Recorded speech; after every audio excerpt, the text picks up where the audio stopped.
So I always say to my students, I conclude by saying that really our media environment is not as free as you think it is.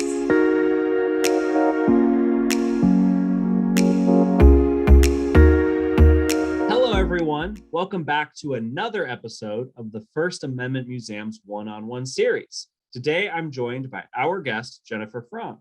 Jennifer, please tell us about yourself. Hi, Max. Thanks for having me. I am a professor of history at the University of Massachusetts in Amherst, and I specialize in the early 21st century. I teach classes on censorship and urban history and immigration history. Why do you think the First Amendment is important? What are its goals and purpose? So I often tell my students that I regard the First Amendment as kind of the foundation of our democracy. So historically, the First Amendment is significant because it, in theory, protects us from tyranny, dictatorship, and allows us to control the forward motion of our democracy. Can you tell us about your book, Monitoring the Movies? My book, Monitoring the Movies, looks at the early history of motion pictures. Before Hollywood, before the classic era, I am investigating an organization that was trying to prevent state or legal censorship of motion pictures.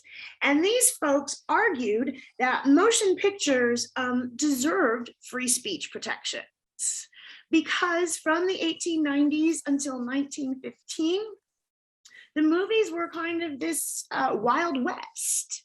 They were not considered art. They weren't considered speech.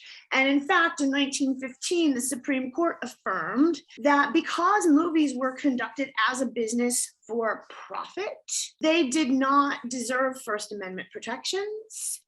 And therefore, states and cities could censor motion pictures. So why was there such a push for censorship in early Hollywood, and how did that censorship change movie making in the US? So the push for censorship emerges kind of out of two places. So one is the concern over obscenity, and related to that is a concern over children. And so with movies, the argument for those who wanted to censor them was that obscene things could be placed in front of children. And more than that, because movies were a new technology that people didn't fully understand, they believed that they held a quote unquote mimetic power. So that something about you taking the movie in through your eyes could influence your behavior in the future. And I'll just add on that one of the lasting critiques of American culture and cultural productions is that they're childlike, that our cultural landscape is dominated by places like Disney or superhero films, and that this is a legacy of trying to cut out anything more controversial. What are the modern day ramifications of censorship in early Hollywood? So in 1922, Will Hays takes over as the director of the Motion Picture Producers and Distributors of America. And he teams up with these club women and kind of brings them inside Hollywood and says, help me out. What things do we want to prohibit from putting on the screen? This comes to be known as the Hays Code. The Motion Picture Hays Code lasts until 1968. And then at that point, you have a new president of the MPAA. His name was Jack Valenti, and he established our current rating system. That ratings board is entirely populated by parents.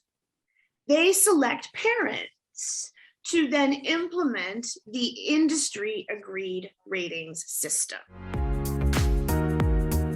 Beyond your work, how do you utilize the First Amendment in your everyday life? I'm a professor, and I have academic freedom rights. And these have been like kind of instantiated in the 1940s by the American Association of University Professors during like the Red Scare and the era of McCarthyism, to say that faculty have a right to research and to teach on issues that they feel are important. And that I cannot be, in theory, stopped in my research or my utterances in the classroom by the chancellor of my university, by a state senator, by a governor. Jennifer, thanks for joining us. Thank you.